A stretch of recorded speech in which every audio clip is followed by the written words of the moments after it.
Welcome back to my channel. It's me, Norman Reed. Today we have a quick discussion on last night's game 6 with the Lakers versus the Heat. If you're living under a rock and don't know, the Lakers won, of course. Shout out to my man's Kobe Bryant, rest in peace.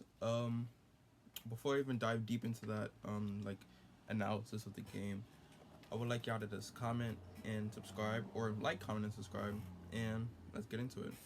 So basically, if you didn't watch last night's game, it was a blowout in the second half. Not even the second half, the second quarter. They were up the Lakers were up about 20 points, and there was no way the Heat would have came back.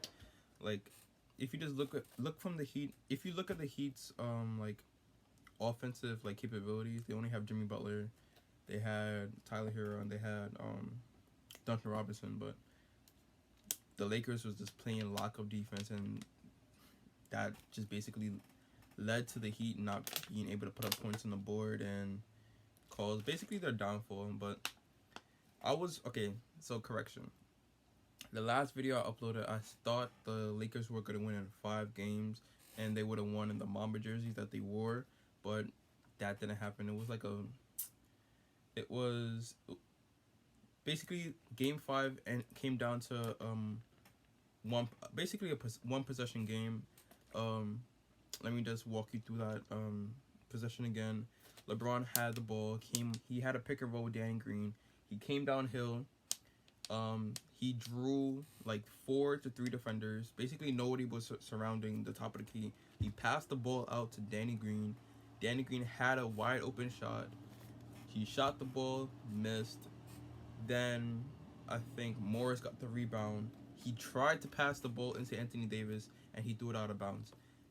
They lost game 5. If that scenario didn't happen, if Danny Green would have won, if Danny Green would have hit that shot, they would have won, and we wouldn't be having a discussion today. I would have had made this video on Friday, but that didn't happen. Either way, regardless of the matter, even though the Lakers dropped the ball in the sense they didn't win in 5 games, they won in 6, and which is a great thing. Anyways, so this means for the Lakers, they have 17 championships. They won in the year where Kobe passed away, unfortunately. Unfortunately, as in it was unfortunate for the accident to happen, but I feel this whole season embodies the notion of just working hard and persevering through the uncertainty, because one, they're played in a whole bubble. They're isolated from their families and basically isolated from society unless people broke the bubble rules and left and go to a strip club, for example Lou Williams did. Pepperwing Lou. Anyways, besides the point. So I think I'm all over the place, but the main premise of this video is that the Lakers did it. They completed the job.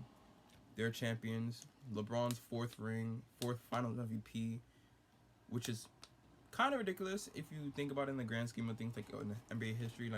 He's the only other player to win 4 MVPs, regular season MVPs, and 4 Finals MVPs were only him, LeBron James and Michael Jordan.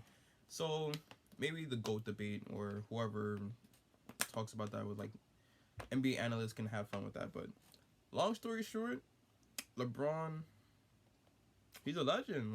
He's iconic. He did what he had to do. He had a triple-double last night.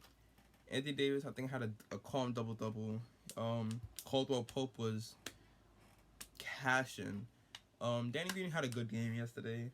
And overall, that's it. They took the trip home. They did what they gotta do. Okay. So the whole season's wrapped up now. There's no quote unquote basketball for probably another couple months, or probably next year, January. So this leads me to have a really bold prediction about next year's NBA season, if we have one, or if they're probably gonna have another bubble. I don't know. Regardless of the fact, next season is going to be really tough for the Lakers to even try to repeat, because one, the Western Conference is going to get a little bit more strong. It's going to get more competitive in the sense of Golden State is going to have Steph and Clay back. They're going to be healthy, so they're going to be contenders. The Rockets probably going to be contenders again. The Blazers going to be contenders again. But honestly, the Blazers might not win unless the stars align for them. But anyways, so yeah, the Blazers are going to be in contention. The Nuggets are going to get better. The Utah Jazz are going to get better. Basically, majority of the teams, or the top half of the Western Conference are going to get stronger, and it's going to be more difficult for the Lakers to win. But that don't mean nothing. You can't bet against LeBron James. Like right now, he has a 40% win. What's it called? 40% chance of winning the finals, regardless. Like he has a 40% win percentage, and I said percentage, right? But that's crazy. So you can't bet against him. He's probably gonna make the finals again next year, and probably gonna win his 5th championship. Probably his 5th Finals MVP. But that's speculation, or that's my bold prediction. But if that does happen, I'll pin this video into the future, or in the future I'll pin this video and like reference it. But regardless of the fact, it's lit. LeBron did his thing. AD did his thing. And Anthony Davis. Dwight Howard did his thing. Danny Green did his thing. Caldwell Pope did his thing. Alex Caruso giving people buckets. Kyle Kuzma was giving people buckets. That's it. Like you can't talk down on these people. Like you can't talk down on this organization. Like there has been a 10-year drought since they won their last chip. And coincidentally, that last chip was when Kobe was in 2010 beating against he beat the Boston Celtics, which is crazy. Rondo got his chip with the Boston Celtics and the Lakers, which is kind of crazy. Only player to do that. But I'm rambling now. But long story short, the Lakers did their thing, and that's it. Anyways, so thanks for watching. Leave a like, comment, and subscribe down below. Turn on that post notification bell. More videos will be posted in the future. And thanks. Peace.